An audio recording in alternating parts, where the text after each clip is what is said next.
other than catching Mao without his jungle a couple of times, but that's not so much the champion as it is for bad warding on on Tricter's part. Now, one thing we didn't really talk about too much in the first game is a lot of bans all got locked in very quickly there as we connected into the game. 4 mid lane bans so far. Near identical bans. Yeah. Pretty much only the Maokai is different, and we talked about it. Will and faculty either first pick or ban out the Maokai? So they had the option for it, but they're not opting for it. So this gives Xaxus perhaps his time to either lock in Aurelia, which would be the next strongest top lane pick, or look for an unorthodox lane where he doesn't have to face this Maokai. And this is the ban that was opened up. Corki is now here because he was banned in the previous game. Yeah. Corki, Lucian are the 2 AD carries that are highly contested at the moment, even with the faculty guys, the Tricked guys grabbing that Caitlyn before, trying something a little bit different. But now, in faculty, have that opportunity to grab Corki. And this is a very familiar sight of Corki in that first pick slot. If you've been watching any of OGN's their seeding for next spring champions, basically everybody in the Xenix, IM lineups, all locking Corki in first because it sets up this amazing mid-game siege composition should you choose to go for it. But in general, it's just a very solid pick right now in that AD carry position. Yeah, he's great in the lane as well as just in the sieges and the wave clear and everything else he goes with. But it leaves Tricked up now with that 2 slot. A lot of people love having those 2 picks to start out this comp. You mentioned now how with Maokai gone, Aurelia is a highly contested top pick. We saw a very, very strong Orianna from Tyranids last time around. Could grab themselves that again. But it looks like even with no contest on AD carries, even with a complete free range to pick from, they're still very happy with the way Caitlyn worked out for him, so they're toying with it. Yeah, obviously it's a comfortable pick for Shiner here.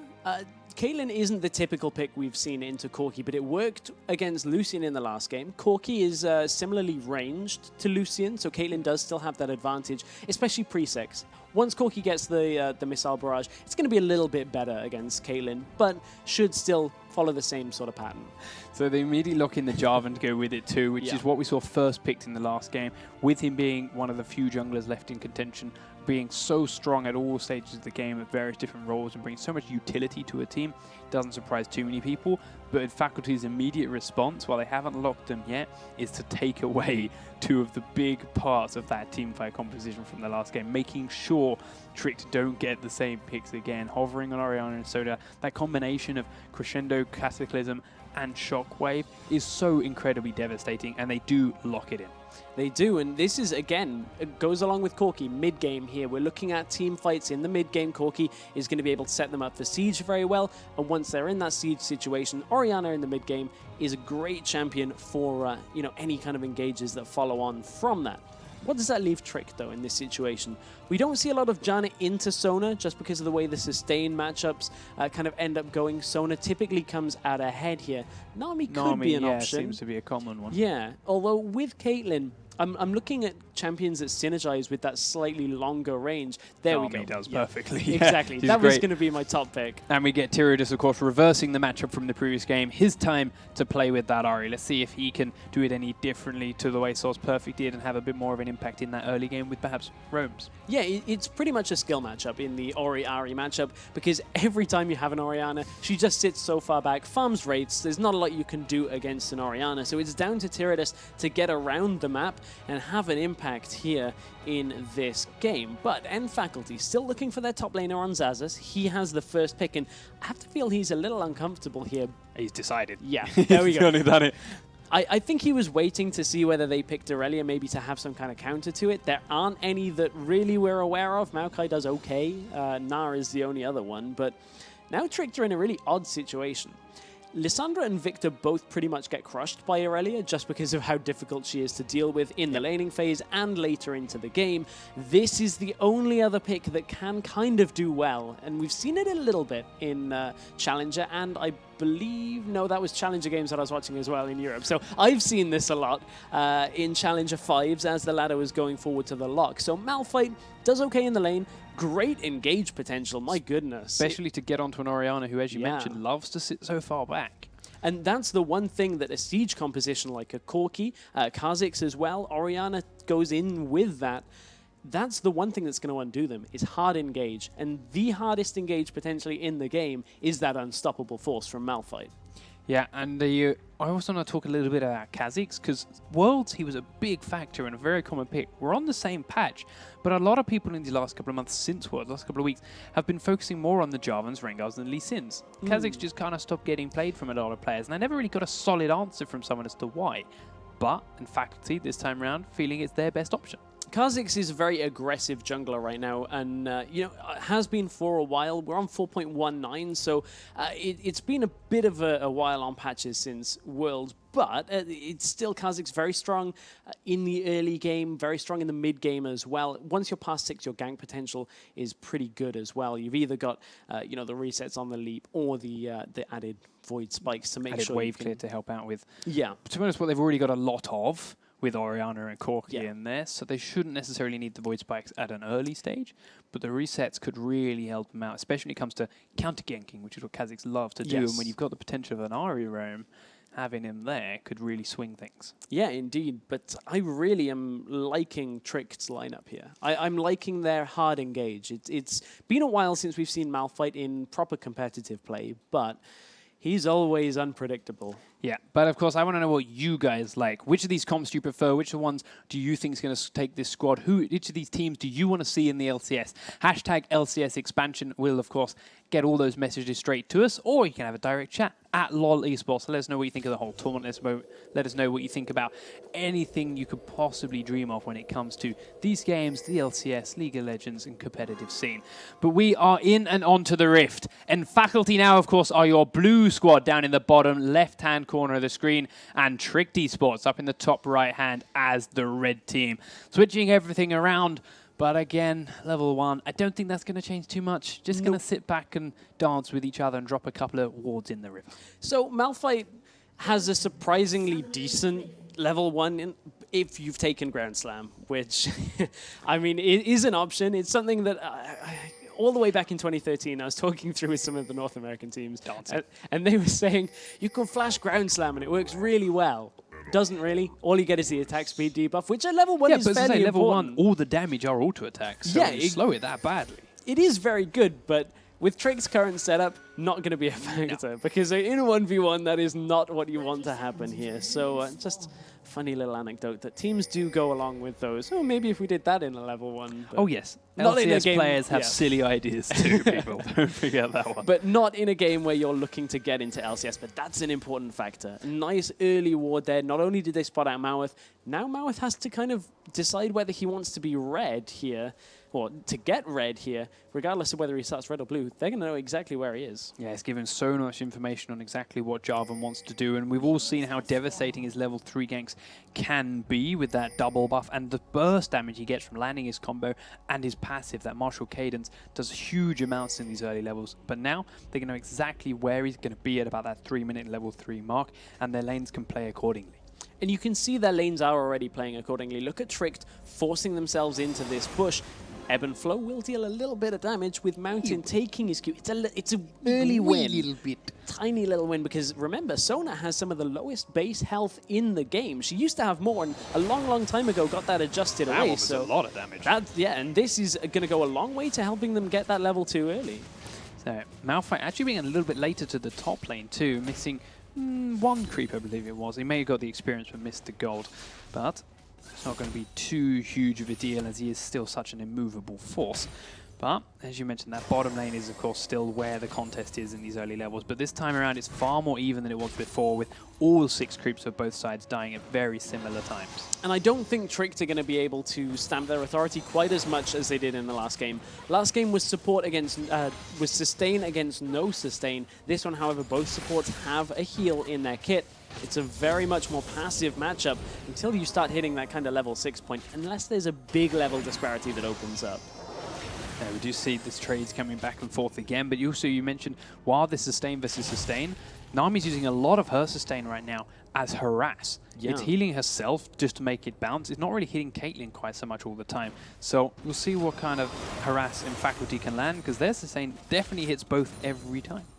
Good positioning here, though, out by Maweth. Knew that that bottom lane could be warded. And this is a very nice setup here. They had the read from that early ward, but Faculty maybe baited into a safer, a more aggressive position here, because here comes Maweth into the lane. Mountain's very forward. The knockup doesn't land because of a flash, but the red buff will, and Jarvan gets first blood. Now they're looking to slow on to Corki. They can't grab him, but it's a kill to a Tricked. Really well worked there. That's Maweth, knowing that the ward being down in his jungle would give them the read, and Faculty would likely ward out early.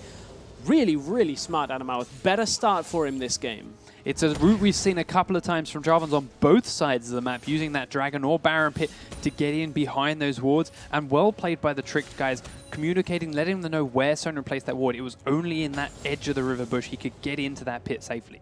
So, looking up at that top lane, what makes Malphite a decent pick against Xaxus? You can see the shield that Babunia gets in lane. When he doesn't take damage for a while, he gets that part of his health shield that Babunia is going to be able to stand in the lane for. Xaxus can't really trade so much with him like an Irelia would do against a Maokai, which is a bit more of a passive lane. But Xaxus just has to wait this out and avoid the full-on engage later in the game, and Irelia will scale naturally to be able to compete against Malphite. Obviously, of course, a lot of that damage is there in that dash ability in these early levels, so Babunia is down to about that half point, but will sustain it back up using that Crystalline Flask. Now we see Maweth looking to make another little appearance in this game. Hiding just around the corner for a while. Changed his mind now, and he went back to Wraiths and then recall, but he was looking to potentially come over the wall to Orianna, but as you mentioned before, she plays so safe and back and deep in those lanes that it's an incredibly hard gank to pull off as a Jarvan, even with such a huge gap closer. Yeah, I mean, you may get a flash early on if Irelia is playing aggressive, which now SozPerfect is, but the timing is right for SozPerfect to do this. They knew that roughly around the 5-minute mark is going to be that first back timer for the junglers if they've made one gank on the map already. So SozPerfect is playing this very well. He also knows that he can... I thought he was going to go and farm race. I was going to say it's a little bit early, but it is an option for him should he choose to do it. We saw it a lot last game, but top lane, again, they trade flows, and Babunia is running out of mana, and that is a lot of Malphite's presence here, but may be helped by the jungle presence. Counter gank potentially here from... Kha'Zix goes out, he's got that red buff, but here's Jarvan, gets the knock up onto 2, but Babunia's incredibly low. Kha'Zix flashes to pick up the kill, but Xaxus is on the run from Maweth, and Maweth may have bitten off more than he can chew now. Both members of Faculty are still here, leaving it to the red buff and to Obvious to make sure Xaxus stays alive. Maweth does knock up back the other way. Xaxus doesn't want to go in, he does still have flash. Obvious is going to try and chase it, leaps forward, but the quick flash from Maweth, the last bit of rockets, not enough. Yeah, under 30 health in that engagement mid. Oh, it was a kill mid at that point, but that was incredibly close one too. SozPerfect on less than 100 health before that potion ticked up, and no mana left. The 1 versus 1, the only real difference there was Tyrannus didn't flash but died. SozPerfect flashed and got the kill, so I would say worth on that one. And without Tyrannus flashing, that means he didn't dodge the shockwave. Yeah. And well, he might have used a charge of his ultimate to do it, but maybe, I'm going to guess he didn't, being the fact that he died. If he dodged that ultimate, he would probably not have died. So maybe that flash would have saved his life. And we talked about it being a skill matchup. 44 CS to 39 isn't the biggest difference, but that kill is going to make quite a large difference between these two. Ahri has a far more expensive first item to pick up in the Deathfire Grasp, and you can see a needlessly large rod is where so much of her damage is going to come from that item. So if Orianna can get to Athene's Unholy Grail a fair amount quicker, Tyrannus is going to have a problem in this lane because Orianna can start becoming a little bit more aggressive in that matchup. So both junglers were spotted in wards. Kha'Zix has gone deep into the Tricked jungle, but they know about it. They've pinged onto where he's likely going to be, and now they've warmed their bottom lane too. So Obvious just planting the wards this time around, then happy to turn and leave. But there is now deep vision in that bottom half of the Faculty jungle, and because of that ward right at the start of the map, they know the timing on that blue buff. They know Maweth started red, and with wards like that, they could look to contest this. Ooh, Tyrannus smells that something's up, though. They spotted Obvious on the ward in the bush, but that's going to give the game away. They not going to engage from that. This is a very patient start out to this game, all about the warding once again, and that really is good to see here from our teams, and Tricked are doing a great job with their warding early on.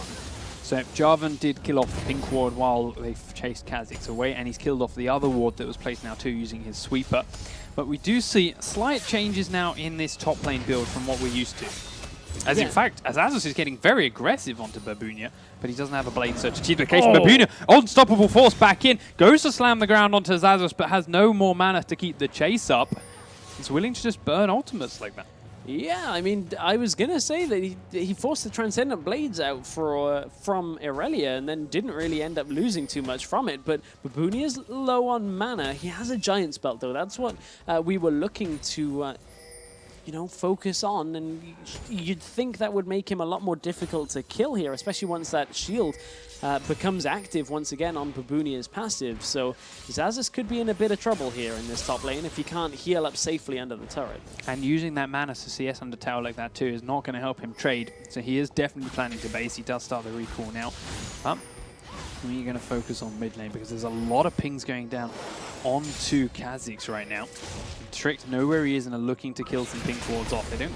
There we go. Trick managed it, but the charm won't quite hit obvious. Tyrannus did manage to get there before Orianna, so that could have been disastrous if Faculty had caught that hard.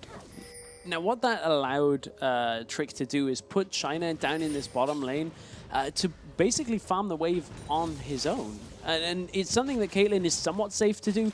Yes, you have the extra range. You also have the 90 caliber net to allow you to get out of situations. But if you're forcing Corki into a matchup where it's basically a farm fest, Caitlyn towards the later game once again is going to scale better.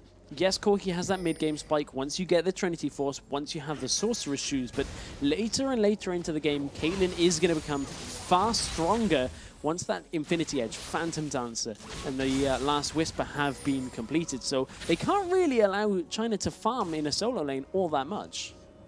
Yeah. Conworth looking for a recall again. Let's see where his items end up. Finishes the Elder Lizard. Doesn't quite get boots yet, though, which is going to leave him a little bit slow around the map. But when his counterpart Kha'Zix has done the same thing, it's not going to be too much of an issue if neither of them have that mobility boost. Bottom lane, we do have a pickaxe and a Vamp Scepter up on Shiner to that single Phage up onto Corki. So while it's the beginnings of his Trinity Force, the lane sustain now is a little bit more Shiner's way. Yes, indeed. That's going to make it pretty easy for Shiner just to sit here. And, nothing really is going to deter them without big jungle pressure here, which is an option. We do have Dragon spawning, but look at them falling back in the lane. Look at them setting up the gank path here for Maweth. It has been warded out, which they do now know, but can Maweth just replicate the same kind of path that he did earlier on in this game? No, because there is still a ward in the tri-bush as well. That was going to be my next point. But I thought for a second there, Obvious was going to trade a little bit heavier. But Ultimate's once again available. Babunia has Unstoppable Force. But he's got more items this time around too, so Xayah does just stroll on away. Still very, very low, but he's also got a lot more mana this time around too, and charges on his flask since that base. So he's going to sustain it all back up slowly but surely. But there is now a chain vest onto Babunia as well. And every time Irelia goes in, she's doing less damage than before. Now, there's no wards in that tri-bush because of a pink placed earlier on by Babunia, and Maweth knows it. Maweth is going to try and make use of it. Can he get into that bush without being spotted? He gets into one, looking to come into the next one. As Shiner actually falls bottom lane. There's that jungle presence we talked about. Snuck his way in through the lane, and thanks to the Crescendo and Kha'Zix combo, they open themselves up the first dragon. Yeah, now what that's going to do is pretty much give Faculty a very easy dragon. They've kind of lucked out of the fact that Jarvan was top. Going on to Irelia, they do manage to pick her up with a max range flag drag Cataclysm combo, and this is Trick saying, fine, you've lost a dragon, but we're going to make the most of this top lane. We will take it out. They will, and Babunia can now look to roam once this tower has fallen, and there is nothing really more scary than a teleporting Unstoppable Forcing Malphite at that point in the game. So these team fights, once Tricked can look to group, should go a lot better for them, and that's a very confident play. Babunia just recalling right in front of that turret. Well, he's got to stay and make sure the minions kill it. Of course, but what I mean is just basically standing there and saying, yeah, I'm going back. Actually, no, it's exactly what it is. He's being very confident. He wanted to stay to get the extra gold, because of course the boost, and just taunting is exactly the recall. Just Just a little bit of a tease. So you can't stop this. But he has pushed up towards the tier 2, and that's opened up a possible roam from Orianna and Kha'Zix because he has no mana, has no unstoppable force. He's got his flash, but he's on full tilt to turn and run. Flashes into the river. Kha'Zix was not close enough, though. He's still looking for a possible opening. No, Babunia's long turned around. Kha'Zix is now pinging in towards the enemy Wraith camp, and he's got Orianna in support as they're watching Tyrannus kill off this ward. Charm does hit obvious, but yes, he is 2v1, so he can't defend the ward, and just ends up pulling the Wraith camp. Overconfidence kind of punishes Babunia there. Just a little bit cockiness. And he stayed to push the wave. That was the curious thing about that, is he did not need to burn the flash at all. Yeah, exactly. He could have, even if he wanted to stand in front of the turret as it died and recall, could have done that. That would be fine. But running up to the next wave, ground slamming to use, flash out. Flashes from the charm, but it might not be enough anyway. Tyrannus is going to keep going. The ignite is ticking. Has to flash for the last auto attack. But the heal's coming out from Corki. Save Sona's life, and Tyrannus blew so much. Tyrannus, I don't know why you'd flash forward there to try and auto with Ari as Sona turns around the corner. You've been playing on 4.19 and on this map for so long, you know that's a corner that you drop vision on. Same time though, they blew the flash and the heal from Corki and the flash from Sona. So it's not a complete loss, but TP's coming in. Unstoppable force onto Orianna, but now Ari's got nothing to follow it up with, and the charm doesn't land, so Maweth just comes in, and all he can do is watch. Normally you'd see the Malphite with the Orianna. It's very kind of disjointing to see it the opposite side. Cataclysm, Shockwave, sorry, is still available in this situation, but not quite in range for it. And that is a teleport used here from Babunia, but didn't really have the effect that they were looking for. Did they get any summoners from that during that little engage? From the TP, no, they didn't burn any summoners at all. They didn't even burn ultimates from the faculty. Well, they burnt Irelia ultimate, but that doesn't really count in the grand scheme of things, as they're on such a short cooldown. They will also lose this turret because they can't defend wave after wave. While they've got an Ari there, she's not got the greatest of wave clear at this point up against those 4 members, or 3 as it was now, of the faculty push. So they do have to sacrifice that out to tier 1 turret, but as doing so, they're rotating around through behind the bot lane turret. Kha'Zix comes over by the Wraith. Nami's the focus. She will get the knock up onto Sona, but it's not enough for Caitlyn to pick up the kill. Orianna finishes it off, and it's 2 easy pickups and a tower for Faculty. That's the kind of situation where Caitlyn just is not as useful in as other AD carries. Her escape is fairly unreliable from the 90 caliber net, so really had nowhere to go and can't really output enough damage in that situation. Faculty are going to take down 2 turrets here, pretty much just from a well-timed roam. We did see Maweth and Ari trying to push the mid-tier 1 turret in response, but they had a teleport coming down from Xaxus to try and stop them, and it did it so successfully. So not only do Faculty get 2 turrets in the bottom lane, they successfully defend their middle turret, and so far they are playing a far better early game and reactively than they were before. And Tricked, trying to get the openings they had, every time just backfires for them. Yeah, it really just is not going Tricked's way right now. Take a look at the gold difference between the two. We are about 2 minutes away from the dragon spawning, but currently is 3,000 gold difference. Babunia is looking to push this top wave, and yeah, now Xaxus is going to head there to head him off. But this is a period of the game where, again, we drop into the vision control and how necessary it is going into this dragon play. Dragon Ward is going to die for Faculty, so they need to establish a little bit more control actually at the pit, but having the entrances from both the top side and the bottom controlled should just about be enough to spot out whether Tricked are actually heading for it. Babunia was wandering around the enemy jungle at that point. He actually walked straight into Orianna, who had Irelia approaching for support, but managed to turn tail and run without blowing anything too important. His flash is almost back up from where he wasted that earlier on, and his ultimate is definitely back off cooldown from that last fight.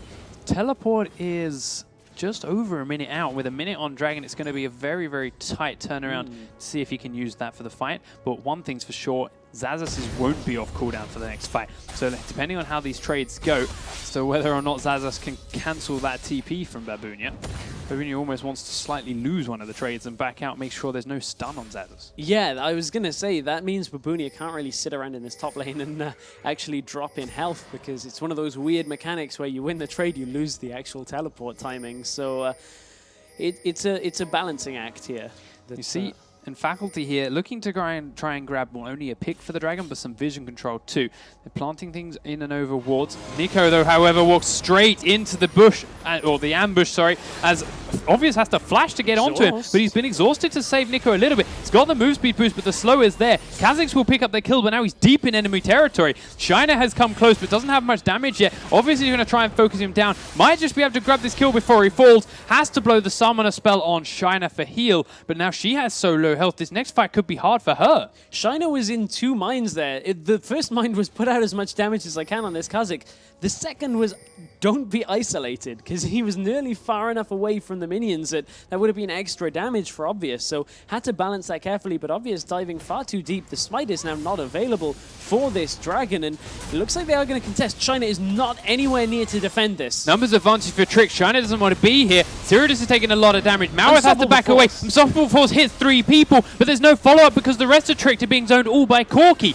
Fnatic and Faculty turn to try and focus down Maokai, and with nothing left to defend himself, he drops incredibly fast. Nice bubble will hit Seridon. Tricks are trying to turn and run, but the movement speed boosts are coming out from Faculty. Dissonance and heal. Shockwave won't hit Shiner, but the rockets are still coming out from Corki onto Tyrannus, and they do finally pull away.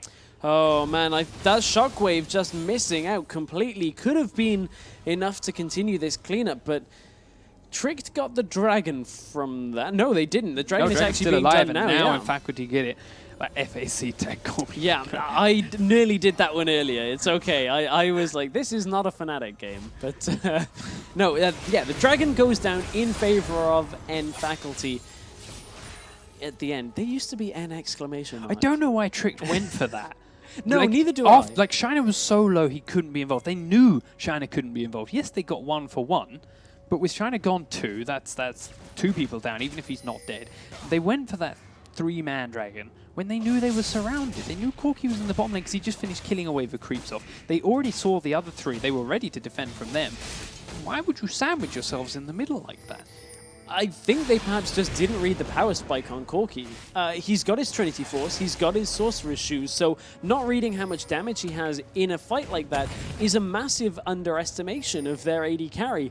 Shiner, you already said, couldn't be in the fight, so you pair that difference already. Corki is into his mid-game phase, Kha'Zix is into the mid-game phase as well, and this is N Faculty's time to make plays like this and get kills potentially on Babunia, but he's just going to waddle away. So just went just that little bit early. Babunia turned tail and ran just as he saw Obvious in the ward, gave it up. But we did see Obvious there evolving his wings second time around now that he's leveled 11, so he's going to start getting resets in fights that follow. And hell, a reset if he was up under that tier 2 turret might have just been enough to do the extra damage he needed onto Caitlyn. See if something like that happens again. Tyrannus catches those voids back to the face and a couple of rockets after pulling the Wraith camp, but nothing too serious. As we start seeing Tricked, I don't want to say flailing around, but they do seem a little bit lost. They're not as comfortable as they were at this point in the last game. Big chase on the top lane. Obvious is here, but so is Maweth. And that's enough to turn them around. Obvious turns as soon as he sees it. He's now going in onto Maweth because the rest of Faculty are coming up the river. Babunia has to use the Unstoppable Force to get out. Maweth flag and dress, but Corki's looking to chase. The Shockwave goes off. It will hit Maweth, and that's 1 kill down. Shut down for Orianna. And that should be the tier 1 turret as well. They are going to trade it, however. Bottom, they're not pushing top. They're not. They've turned and run. They didn't have the minions enough, so they have to turn to try and defend. They lose the 1 turret in the middle lane. They're going to possibly lose the second one. The teleport is going to come in from Xaxus. That's enough to scare away the rest of Tricked. But ultimately, they grab 1 kill. They should get this here. Sol's Perfect is going to stay around for it. I was going to say no objectives, but 1 kill just for then a tower trade. Sol's Perfect's going to have to tank up a good few shots here if he wants to take it. I mean, Orianna shield, he'll do all day long, especially with the blue buff. But I mean, this is a lot longer than Sol's Perfect would have liked to stick around, but it has bought time in the middle wave. This is N Faculty grouping up. Here's a misplay from Tricks. They completely left that open to that push. They do bring Tyrannus around one side. Now Jarvan's back here. Malphite is there, but he doesn't have Unstoppable Force. Charm won't land. They have split up in Faculty, but the Maweth's knockup won't hit Sol's Perfect, and they may have lost him his life. He does drop down with another free kill to Orianna. I don't understand why Tricked are going in so fragmented here. They really need to just wait for their ultimates and use them in combination, because that is what they have. They have a team fighting composition, but right now, the Kha'Zix Orianna ball combination is too strong for them, and Faculty get it in the first fight, and now in the follow-up fight, they just have enough damage to last through Tricked anyway, and now they're looking to pressure out this top inner tower, and I don't think there's too much that Trick can actually do about it without their wave clear. They do have quite a lot of wave clear on Malphite, but he has to stand right in the middle of the whole wave, which there was okay, but in future fights, he's going to take a lot of damage every time he does that. He's not got the most magic resist up at the moment, and this Orianna started to get huge at 5-0-1. Man, yeah, 5-0-1. Zhonya's Hourglass completed as well, so not only is that going to reduce the damage that Caitlyn is going to be doing, but if you can get that clutch Zhonya's, if you see the beginning of the Malphite ultimate. Very, very early home guard boots on Corki right now, which I'm not too sure about. They're not having to turn around and rush out too quickly. They've not particularly been defending their base at all at the moment. And I feel that's gold that could have possibly been spent a little bit better. Hell, getting that Bloodthirster much faster, because he's got the BF sword alongside those home guards. Yeah, that's possible. One reason you'd see it picked up would be in a situation where they want to put him up against Babunia, because they want to get him out of the base as fast as possible, clear the wave and back away. That would be what you'd expect from that kind of play. But they're sending Xaxus over for the 1v1 anyway. He has teleport. It makes all the sense in the world. So I agree with you. It's potentially another situation where N-Faculty could perhaps have been a little bit more greedy with their builds. But, you know, Home Guard, they're going to buy it at some point. It's just one of those not quite getting further ahead than you could be situations.